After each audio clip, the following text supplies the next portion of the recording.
நம்ம வானத்தில் இருக்கிற நவகிரகங்களில் ஒவ்வொரு கிரகத்துக்கும் ஒவ்வொரு ஸ்பெஷாலிட்டி உண்டு. ஆனால் இந்தியாவுக்கும் புதன் கிரகத்துக்கும் இடையில் ரொம்பவே ஆழமான ஒரு எமோஷ்னலான கனெக்ஷன் இருக்குதுன்னு சொன்னால் உங்களால் நம்ப முடியுதா? விண்வெளி ரீதியாக பார்த்தா இந்தியாவு அவர்களுக்கு ரொம்ப பக்கத்தில் இருக்கிற கிரகம் இந்த புதன் தான். ஜோதிடத்துலேயும் சரி, அறிவியல்லையும் சரி, புதன்னாலே அது அறிவு, கலை, ஆன்மீகம், அப்புறம் கணக்கு, இதுக்கெல்லாம் அதிபதினு சொல்லுவாங்க.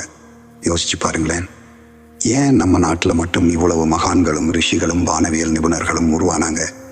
உலகமே வியந்து பார்க்கிற 0 0 இப்போ நம்ம எப்படி கண்டுபிடிச்சோம்? இதுக்கெல்லாம் பின்னாடி ஒரு ரகசியம் உள்ளது. புதன் கிரகம் அறிவையும் கற்பனை திறனையும் அள்ளித்தரக்கூடியது. அந்த ஆற்றல் நம்ம மண்ணில் அதிகமாக இருக்கிறதுனால தான் காலங்கள் கடந்தும் நிற்கிற இராமாயணம், மகாபாரதம் மாதிரியான பிரம்மாண்ட காவியங்கள் இங்கே உருவாச்சு. ஆனால் இதில் ஒரு சின்ன முரணும் உள்ளது. புதன் அறிவிற்கு அதிபதியாக இருந்தாலும் அது ஒரு வறுமை கிரகம்னு சொல்லப்படுது. நம்ம நாட்டில் அறிவுக்கும் திறமைக்கும் பஞ்சமே இல்லைனாலும் ஏன் இன்னைக்கும் வறுமை கோட்டவர்களுக்கு கீழே இவ்வளவு பேர் இருக்காங்கன்ற வினாவிற்கு பின்னாடி இந்த கிரகத்தோட தாக்கமும் ஒரு காரணமாக இருக்குமோன்னு தோணுது. ஆனாலும் ஒரு விஷயம் மட்டும் உண்மை, வறுமை நம்மளோட பொருளாதாரத்தை வேணா கட்டுப்படுத்தலாம்.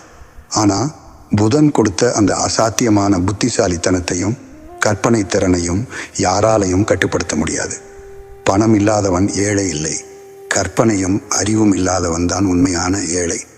நம்மகிட்ட இருக்கிற அந்த மிகப்பெரிய சொத்தான அறிவை சரியான இடத்துல பயன்படுத்தினா எந்த ஒரு வறுமையையும் நம்மால் வெல்ல முடியும்.